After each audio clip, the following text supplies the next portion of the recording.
What if everything you believed about being smart was entirely wrong? What if intelligence was not a gift, but a heavy burden that makes your life much harder? This might sound like a strange idea, but please stay with me.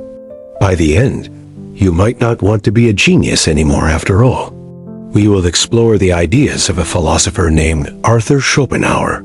He held a radical view on intelligence that continues to shock many people, even today. He believed that being highly intelligent carries hidden dangers. These dangers, he argued, can steal our happiness, our peace of mind, and our ability to enjoy life. Today, we'll look at his secret idea about intelligence. We will discover why it matters and how it could change your view of your own mind. Schopenhauer was a man who understood life's struggles very well. Born in 1788, his world was full of suffering, which deeply shaped his philosophical ideas. While other thinkers of his time focused on progress, he looked at the darker parts of being human. He was not interested in telling us comforting lies. Instead, he wanted to expose uncomfortable truths. One of his most shocking ideas was about the true and hidden cost of being very intelligent. For Schopenhauer, intelligence was more than just solving problems. It was not simply about gathering a lot of knowledge. It was far more complicated than that. He viewed it as a double-edged sword. It's a tool that can lift us to great heights, but it can also pull us down into deep despair.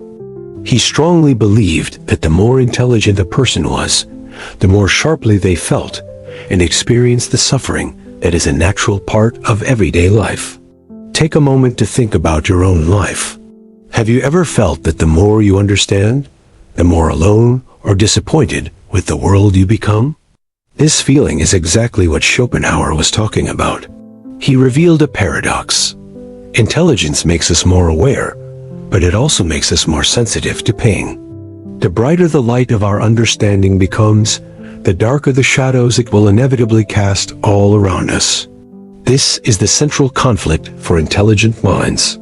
An intelligent mind, according to Schopenhauer's unique view, can see through all of life's many illusions.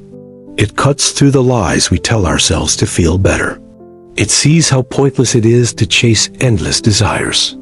It understands that success does not last, and that loss is something we can never avoid.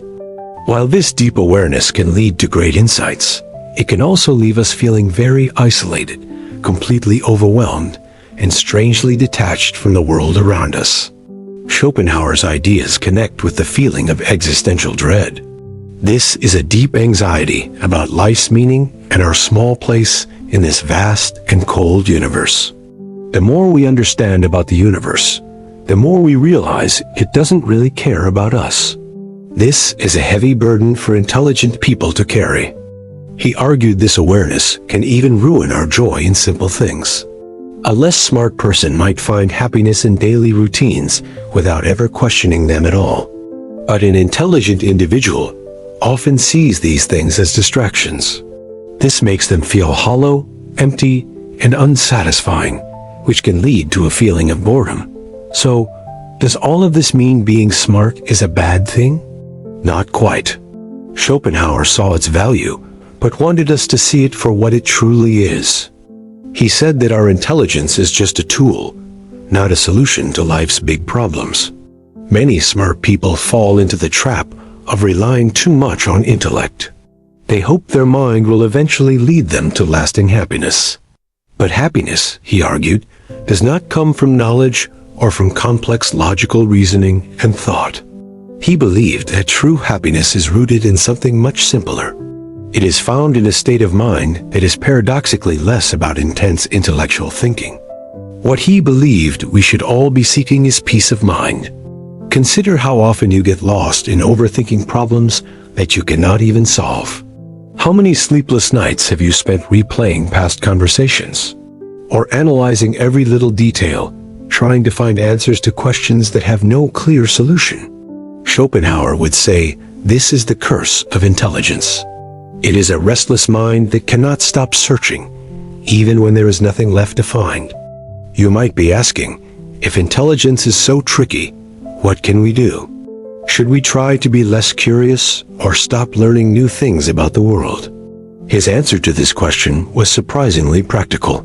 He did not suggest we abandon our intelligence, but that we learn how to manage its negative effects. He believed that we must cultivate tranquility in our lives. This is a state of inner calm and detachment. It is the antidote to mental turmoil. To find this tranquility, we must accept some hard truths. First, we have to acknowledge that suffering is just an unavoidable part of being human. Instead of fighting against it or trying to outsmart it, we should simply learn to coexist with it. It is a part of the human experience. Second, we must recognize the limits of our own understanding. No matter how smart we are, there will always be mysteries we cannot ever solve completely. Accepting this simple fact can free us from the exhausting chase for complete certainty. We can let go of the need to have every single answer. Finally, he urged us to find meaning in life's simple moments. Not in big achievements or intellectual battles, but in moments of beauty and quiet connection. A beautiful sunset, a moving piece of music, or a quiet chat with a loved one. These are life's true treasures that a brilliant mind cannot improve. But here is a surprising twist in his philosophy. Schopenhauer also believed ultimate peace comes from letting go of the self, of our own ego. This is a radical idea he borrowed from Eastern philosophies, especially Buddhism. This school of thought had a strong influence on his own thinking about life. By moving beyond our own ego, he argued, we could finally free ourselves from the endless cycle of desire and suffering that our intelligence often magnifies. So, what does this actually mean for you in your life today? How do these philosophical ideas apply to your everyday existence? Let's pause and reflect. Have you ever felt that your own intelligence has made you more unhappy? Has your constant need to understand things actually made you feel less fulfilled in life? Have you ever wished you could just turn off your thoughts? To find a moment of peace by simply existing, without analyzing everything all of the time? Now let's go deeper into his perspective. We will now uncover why he believed intelligence so often leads to a profound and deep sense of isolation. To understand this point, we must look at his key idea, the will to live. This concept is absolutely central to all of his important philosophy. For Schopenhauer, this will to live is the basic force that drives everything in existence. It is behind every action and every single living creature. It's an endless, blind impulse that pushes every being to survive, to reproduce, and to keep striving, even when faced with unavoidable pain and great suffering. This will is not rational. It is relentless and powerful. Most importantly, it is completely indifferent to the happiness or sadness of any single individual. In his own words, we are all just slaves to the will. We are caught in a never-ending cycle of wanting things and then feeling dissatisfied. This is where intelligence enters the picture. A less intelligent person might live in harmony with this will, chasing desires without any deeper thought or questioning. But for the highly intelligent person, the story is very different. Their heightened awareness lets them see through the illusions created by this powerful, driving will. They can recognize the futility of chasing one desire after another. They know that even when they get what they want, they will still feel unfulfilled. This clarity, however, comes with a very high price. It creates a deep disconnection between the intelligent person and the rest of the people around them. After all, how can you relate to people who are happy with superficial things? Especially when you can see life's deeper and much darker hidden truths. This disconnect can make the intelligent person feel like an outsider. They feel more like an observer of life rather than an active participant in it. They are burdened by insights that most people will never have to face. These are insights that show the absurd and temporary nature of our human existence. But here is another paradox. Schopenhauer believed this same intelligence that isolates us also holds the key to rising above the will's powerful and endless control. How can we possibly do this? He believed it was through the power of art, and quiet contemplation. These activities offer us a special kind of escape. Art, according to Schopenhauer, offers a unique way to get away from the suffering caused by the will. It provides a rare and beautiful moment of peace. When we engage with art, whether it is music, literature, or a painting, we enter a state of pure perception, free from our own selfish desires. In these special moments, we are no longer consumed by our wants. We are free from the constant demands of the will. We just observe and appreciate. He considered music to be the highest form of art. He described it as a direct copy of the will itself, able to express its nature. Unlike other art that just shows parts of the world, music speaks to something deeper inside of us. It connects directly with our innermost being. This idea might feel familiar to you. Think about a time when a song or a painting moved you deeply. The world's chaos just seemed to fade away. In those brief moments, you felt connected to something much bigger than yourself. It was something timeless and profound, beyond your own small worries and your life. Schopenhauer believed these are not just fleeting pleasures.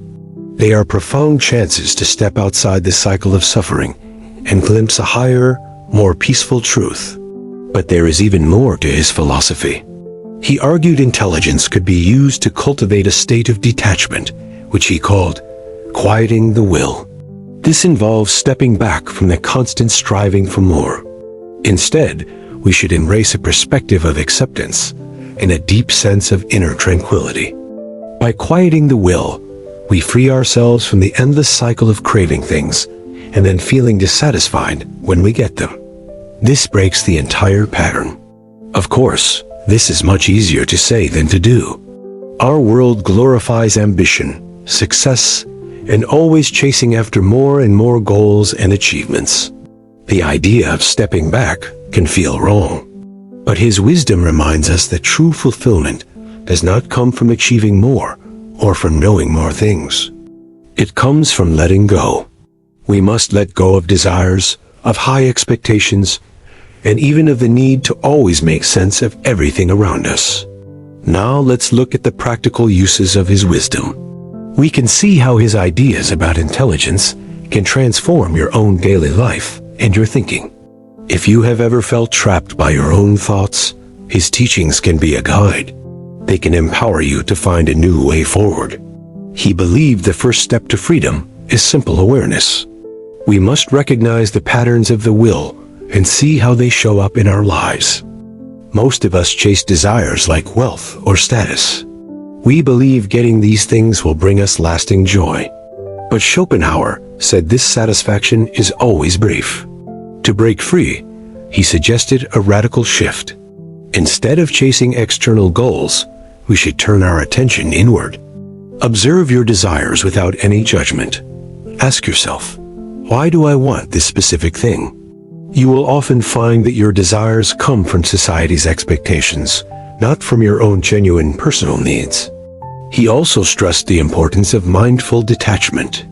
This doesn't mean becoming cold or indifferent, but rather engaging with life without being consumed by your emotions. One way to practice this is through meditation. By sitting in stillness and just observing your thoughts, you can create space between you and your mind's chatter. Another practical tool is to seek out art and philosophy.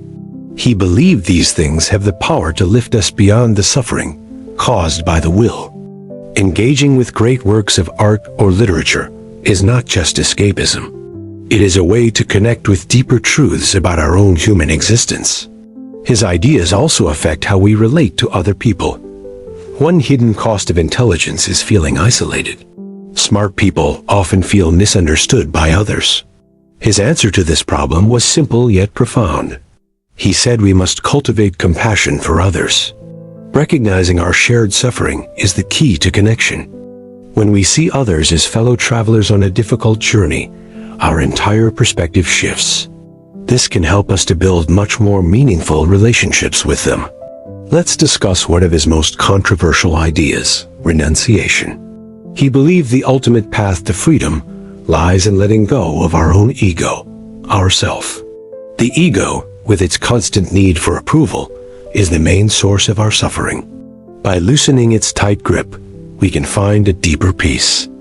This doesn't mean abandoning the world.